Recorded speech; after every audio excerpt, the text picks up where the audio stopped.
Welcome to this morning's procurement panel. My name is Nick Carvelis. I'm on the founding team at Every. We're one of the sponsors of this event. It's been really, really nice just meeting so many awesome founders, awesome investors. Really, really grateful and honored to be here. For those of you who don't know too much about Every, we're a Y Combinator 23 company, and we're an all-in-one back office solution for founders.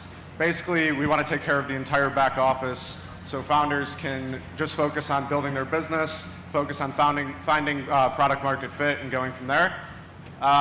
We do free Delaware C Corp and Corporation. We do banking, treasury, payroll and HR, bookkeeping and taxes. So yeah, we're going to be set up right outside the Innovation Center if anyone wants to come say hi. I'd love to meet everyone. Without further ado, I'd love to introduce you to your moderator for today, Head of Inspire Brands, Richard Hesse. Well, that was a promotion in introduction. I'm not the head of Inspire Brands. I lead commercial sourcing for Inspire Brands. Welcome to Procurement Palooza. I've been in this industry a long time. Those are two words I can assure you have not been said in the same sentence, and I think my panel would agree. I think the VA team really hit the nail on the head with this opportunity to bring procurement leaders to the forefront of innovation by connecting them directly with startups and founders and bringing those super valuable insights. So with that, I'll leave it to the rest of the panel, starting with Geri here to introduce themselves, and we'll get started. All right.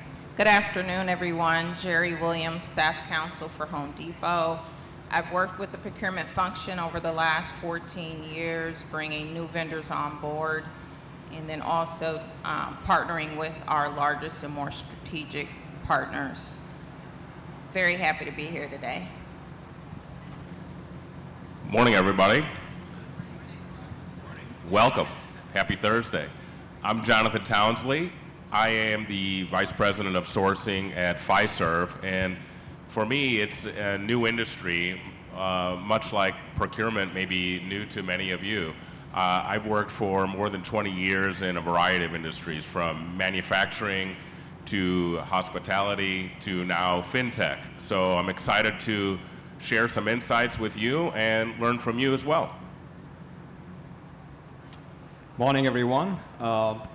Great weather for this conference here. My name is Neeraj Gulati, and I work for Southern Company. I've got a very fancy title, Director of Business Excellence, and under the hood, I head all of our supplier relationships in Southern Company, hardware, software, resellers, integrators.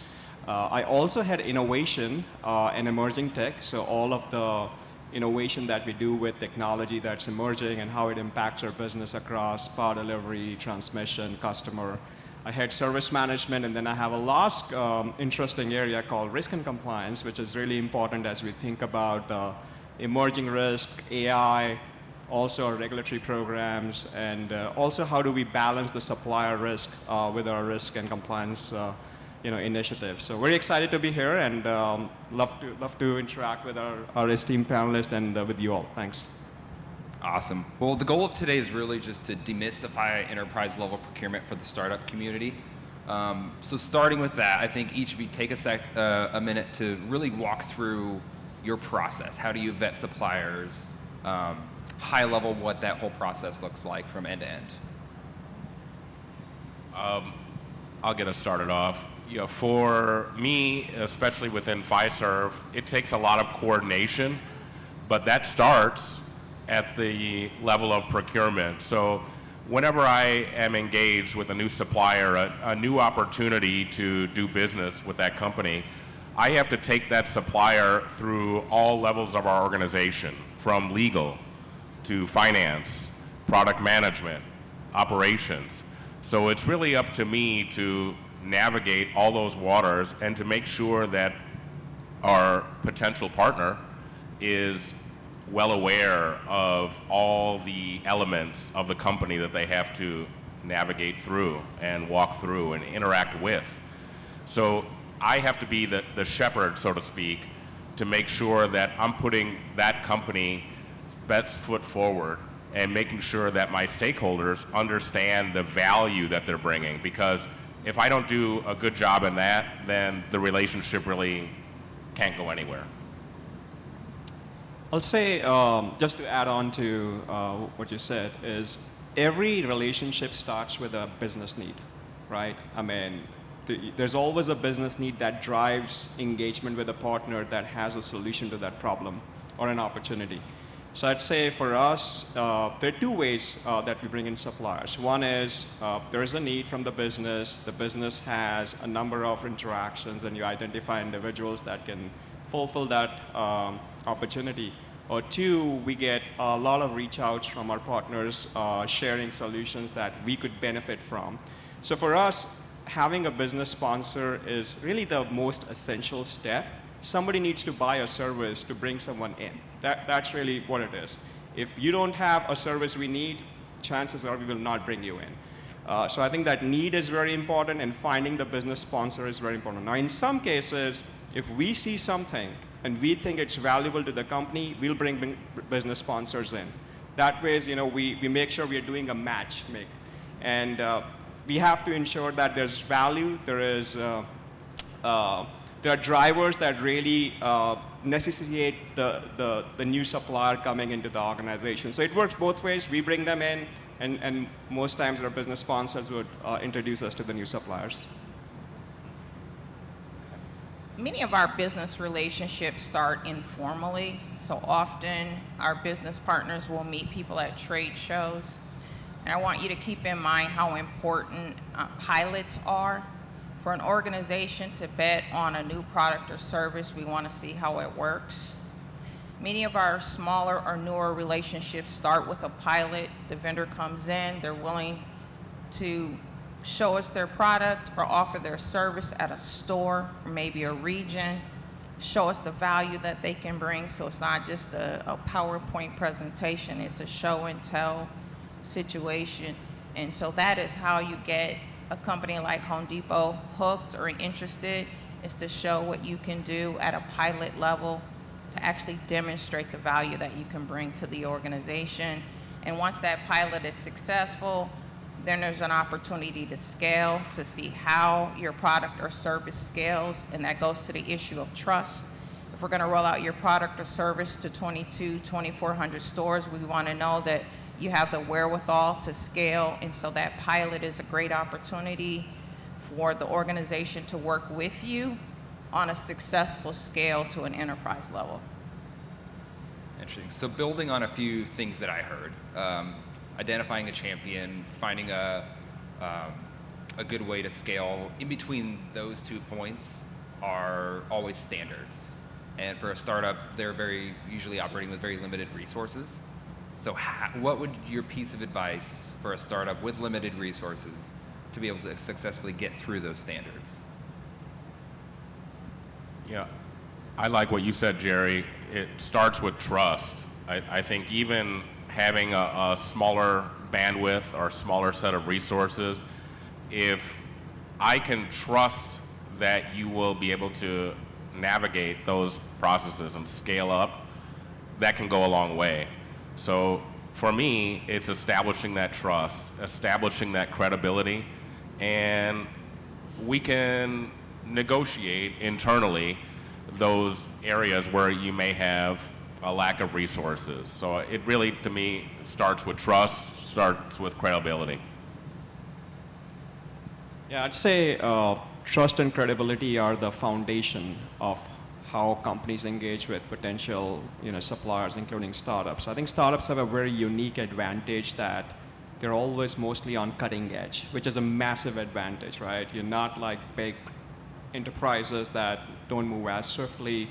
The pace of innovation is higher. So there's a lot of things that work in favor of startups. I think large enterprises like us, we deeply care about security, risk, data privacy, because it's really the foundation of the trust that we have with our own customers. So I think it's important that startups, when they do come in, they balance innovation and speed with how they have internal controls that will protect our data if interest them to work for us. So I think that's another key area that we deeply think about as we bring in the smaller players and the startups.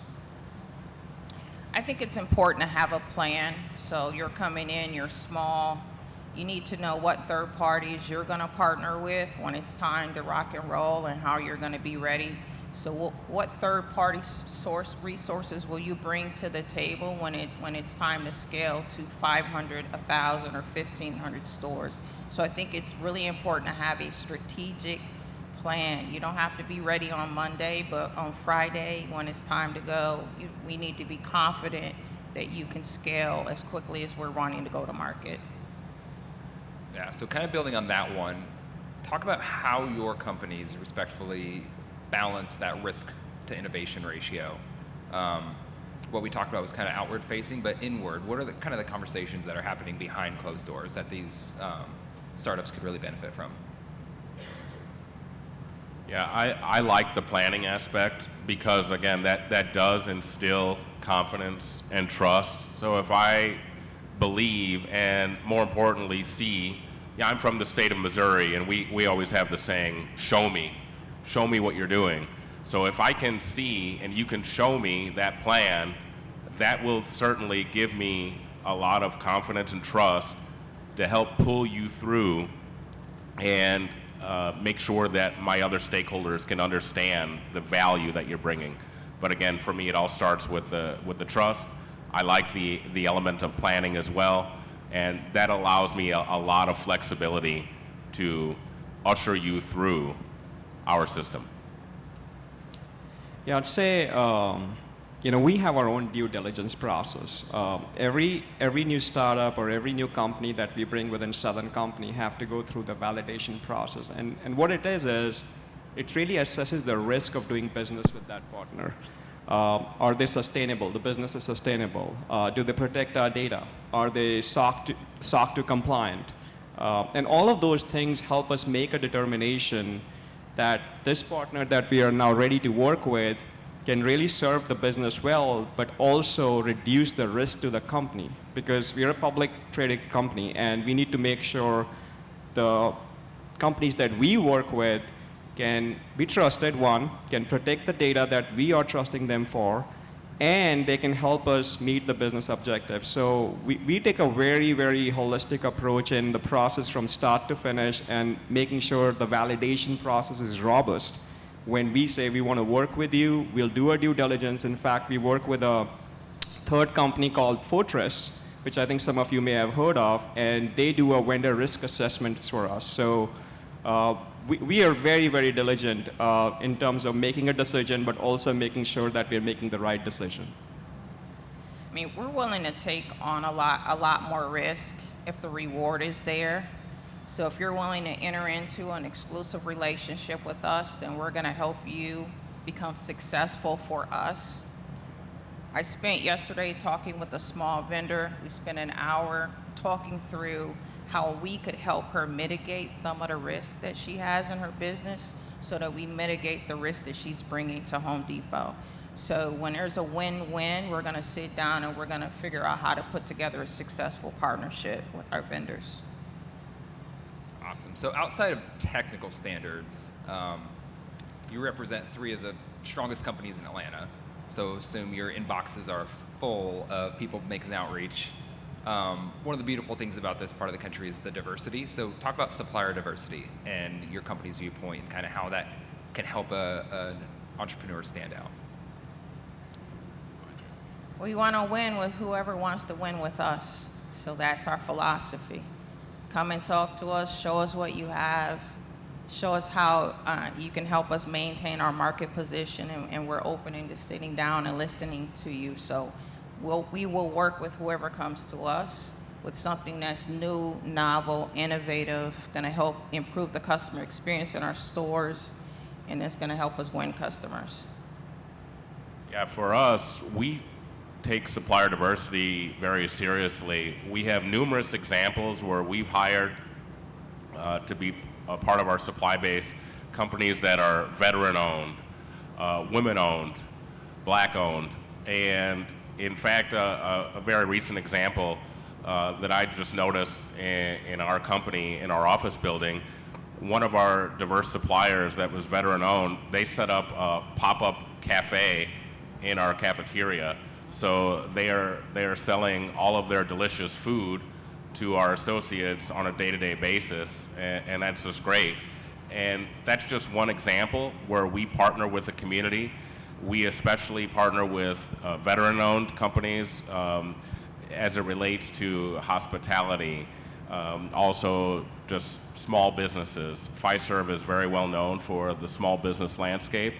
And just like Geri said, even if you are not certified diverse, we like to work with different people, and we like to work with people that will help us win. Yeah, intentional inclusion is one of our core values at Southern, and we deeply care about our community, especially our small and medium-sized businesses, minority-owned businesses, and we've got a full program. In fact, we have a supplier inclusion group that meets and identifies potential diverse suppliers that can serve various needs: technology, non-technology, engineering, project management across our construction and materials business.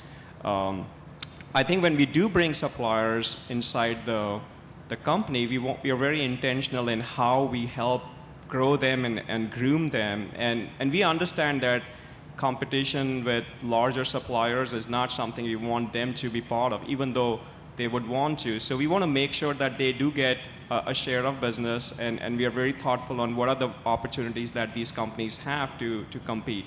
Now, all things being equal, we still very much care about quality, cost, service delivery. I mean, we want to make sure that when we do bring in suppliers who are diverse, they still compete on merit. That's very, very important to us because, as a company, one of our key themes is affordability. And affordability means that when Georgia Power provides electricity and utilities to our consumers can afford those utilities. And for us to do that, we need to make sure that we keep our costs down. So we want to make sure that the suppliers who do participate in our inclusion program are competing to earn the right to get our business. So as we said, we're very invested in that. We want to make sure we're making the right decisions as we bring in some of these suppliers. Interesting. So kind of getting back to relationships, the standards, frameworks that we've talked about are sometimes the easiest part of getting through. Let's talk about networking through the process, building relationships. What are some qualities that maybe a founder going through the process has that they could really win through the process, or maybe more fun? What are some qualities that make you steer away pretty quickly? I value perseverance, but what can annoy me, and maybe you too, are the sort of annoying types of suppliers that are just pinging me every single day with nothing that's really valuable or new. So I really do look for the perseverant supplier, but make sure that you're bringing me something new, something that I can act on. Monthly check-ins are good. I don't need hourly check-ins because not much is going to change hour from hour, but definitely monthly check-ins, bringing me some new information that I hadn't seen before, something that is intriguing. I'm certainly looking for a low price, but price isn't everything. Maybe you've got some new tool or new way of solving a problem that I hadn't looked at before. That would be very interesting to me, and it would be interesting to know about it on a frequent basis. So that's, I think, key to establishing that good relationship. Be perseverant. You don't need to be a pest, and I think you can go far that way. I see relationships as the flywheels, the virtuous flywheels, right? I mean, it starts with building trust, making sure you earn that trust, you keep that trust, and I think the relationship then kind of starts to flow in a flywheel. And as you said, I think it's really a combination of how you do business, but also the value you bring. The more value you bring, your ability to help us be successful really helps drive the relationship up. So I think it's really a combination. I mean, Southern is just like most companies, a very relationship-driven company. A lot of our suppliers have actually stayed decades. In fact, when I joined Southern 3 years back, there were a number of supplier account reps who said they've been here 15 years. I'm like, 15 years? That's longer than their employee tenure. And that means that they've built credibility, they built the trust, they've delivered, very importantly, value, and they've sustained that relationship over that period of time, which is unheard of. So I think it's really a combination. Relationship is a is a small word, but it contains a lot of different elements that have to come together to make the relationship successful.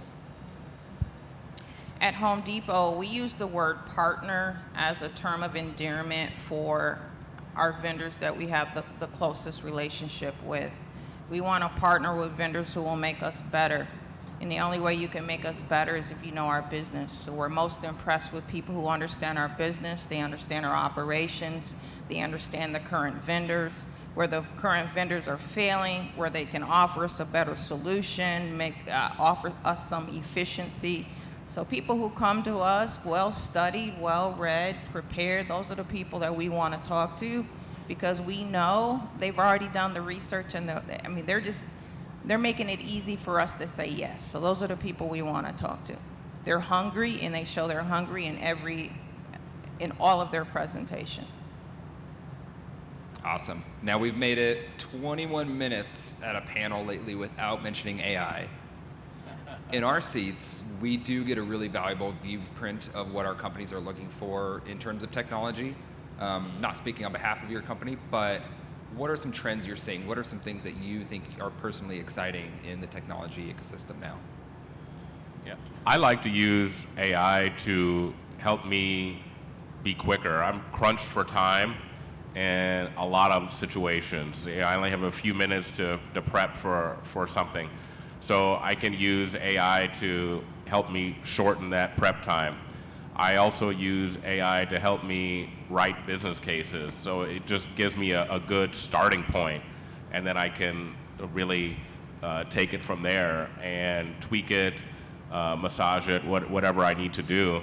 But I find that AI helps me to work smarter, more efficiently, and helps me save a lot of time. So I think that's the trend that I see, and that's how I think most procurement professionals are using the tool right now.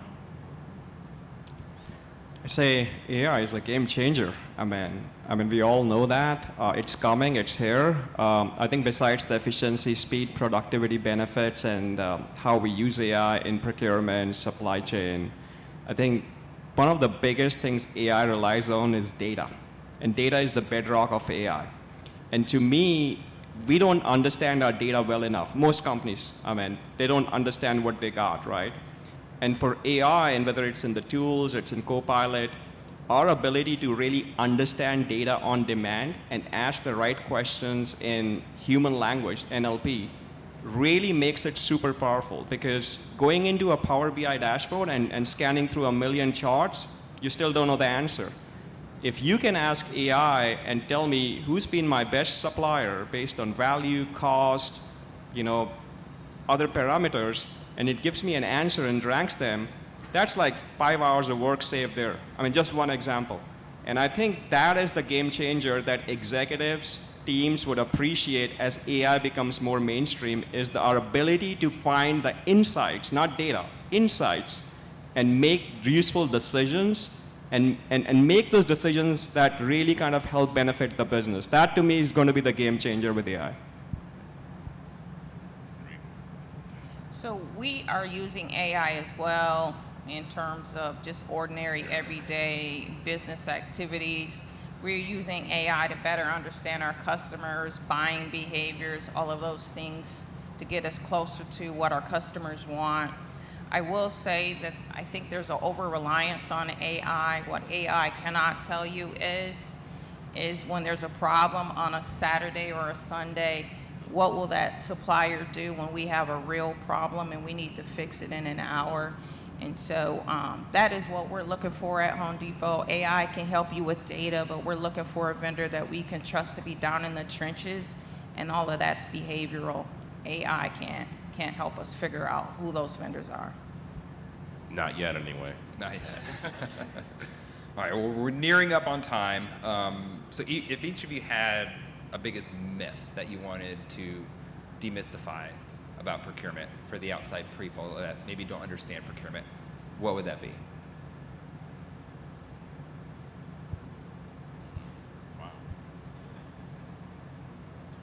I would say that it's all about cost. That is not true. We have lots of vendor relationships that are about novelty. One example is if you've been into a Home Depot store and you see those bright orange lockers in the front where you can retrieve your purchases, you order online, pick up in store. Somebody came to us with that idea. I worked with the owner of that company to bring those lockers to the Home Depot store. We're looking for innovation and excitement. And so he offered us something new that we could go to market with fairly quickly, and it didn't have anything to do with cost. Of course, we worked with him to trim the fat off of the cost, but he came to us with innovation, and that's what was exciting to us.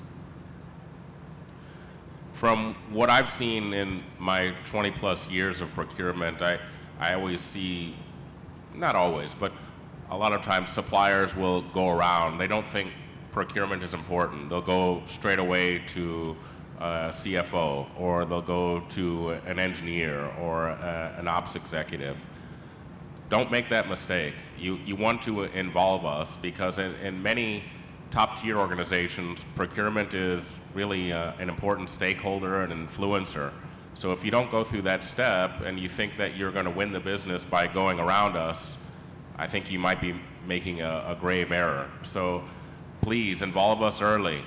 Make sure that we are on your side. Make sure that we trust you, that we think that you're credible. And we can take you a long way. So please don't go around. Come through the front door. We welcome you. Very good. I was going to use that, but didn't know you were going to take that one. So I think for one of the things that we've seen, both from OEMs, software product providers, even services partners, is they'll pull technology in front. And I'm going to talk about technology. They'll put technology in front and talk about how beautiful it is. It has AI and it can do all the wonders of the world. And that's really not what it is. It's like putting the cart before the horse. Technology is there to solve a problem, but if you come and tell us, we see there is a problem, we can make your service more affordable in the marketplace. We can reduce the cost of transmission of electricity through a technology that you probably don't know about. That is a much better conversation. Oftentimes, we'll see companies come in and say, we have an AI solution in AWS, in Azure, we host it there, we have great data privacy, all that's great. But that's really the second step of the discussion. The first step of the discussion is knowing us. If you all don't know us and all you're telling us is a technology, it does not differentiate you from others. So you have to find and understand the business as well. Even though a lot of times in Silicon Valley, you have startups that do a ton of technology work, I think knowing the customer and knowing the business is very essential to develop that initial trust and then taking that discussion to the next level. Awesome. Well, that puts us right at time. Thank you to the panelists for joining today. But the Palooza fun does not stop here. We do have very intimate breakout sessions with these leaders, and then 6 more inside at the Innovation Center starting at 10:45. It was sign up. You had to sign up in the app. Not sure if there's space left. Everyone's welcome at this point, Allison says.